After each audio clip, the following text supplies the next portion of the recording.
اعوذ باللہ من الشیطان الرجیم بسم اللہ الرحمن الرحیم۔ قرآن واضح طور پر گواہی دیتا ہے کہ یہ دو وحشی خونخوار قبیلوں کے نام تھے۔ وہ لوگ اپنے ارد گرد رہنے والوں پر بہت زیادتیاں اور ظلم کرتے تھے۔ مفسر علامہ طباطبائی نے المیزان میں لکھا ہے کہ توریت کی ساری باتوں سے مجموعی طور پر معلوم ہوتا ہے کہ یاجوج ماجوج ایک یا کئی بڑے بڑے قبیلے تھے۔ یہ شمالی ایشیا کے دور دراز علاقے میں رہتے تھے۔ یہ جنگجو، غارت گر اور ڈاکو قسم کے لوگ تھے۔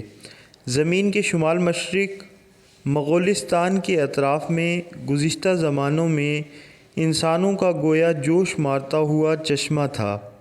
یہاں کے لوگوں کی آبادی بڑی تیزی سے پھلتی اور پھولتی تھی۔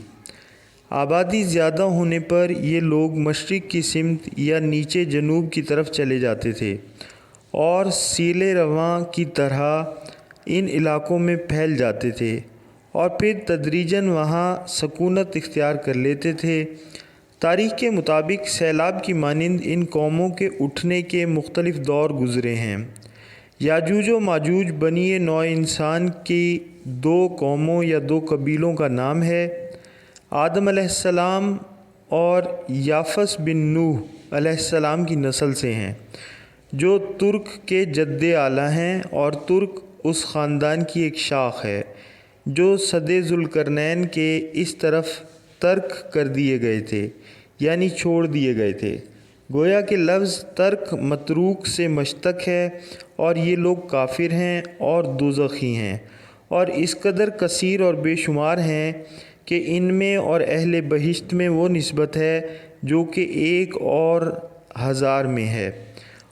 سابقہ و لاحقہ میں سے جس قدر افراد دوزخ میں جائیں گے، ان تمام کے مقابلے میں اکثریت یاجوج ماجوج کی ہوگی۔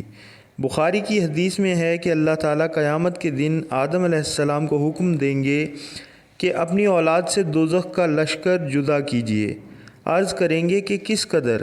ارشاد ہوگا ہر 1000 سے 1 کم 1000۔ اور بعض علماء یہ کہتے ہیں کہ یاجوج ماجوج آدم کی اولاد سے تو ہیں مگر حوا کے پیٹ سے نہیں، گویا کہ وہ عام آدمیوں کے محض باپ شریک بھائی ہیں۔ حافظ عسقلانی رحمۃ اللہ علیہ فرماتے ہیں کہ یہ بات سوائے کعب احبار رضی اللہ تعالیٰ عنہ کے اور کسی سے منقول نہیں، اور بعض کہتے ہیں کہ یاجوج ماجوج ترکوں کے 2 قبیلے ہیں۔